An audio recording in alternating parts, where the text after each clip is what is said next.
Police Report.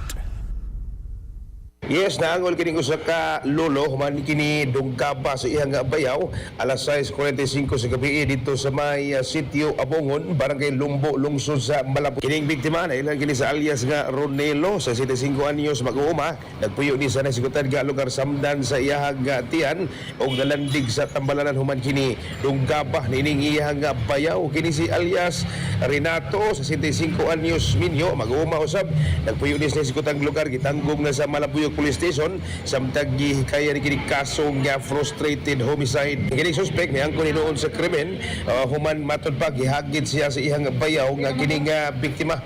Gialigar pa niini nga milaban ang biktima sa iyang anak nga kanunay nga mupasingit kaniya. Igo lang siyang bitug-an sa biktima nga gisingitan na pud siya sa iyang anak tungod kay milaban, nagiglali sila og iyang nadunggaban. Mga katropa, ayaw kalimot pagdumarog sa Anton Vitamin C, ang alkaline nga vitamin C. Alang sa nagayusong Pilipino para sa Pilipinas, inyong katropa, June 14 XFM. XFM Report.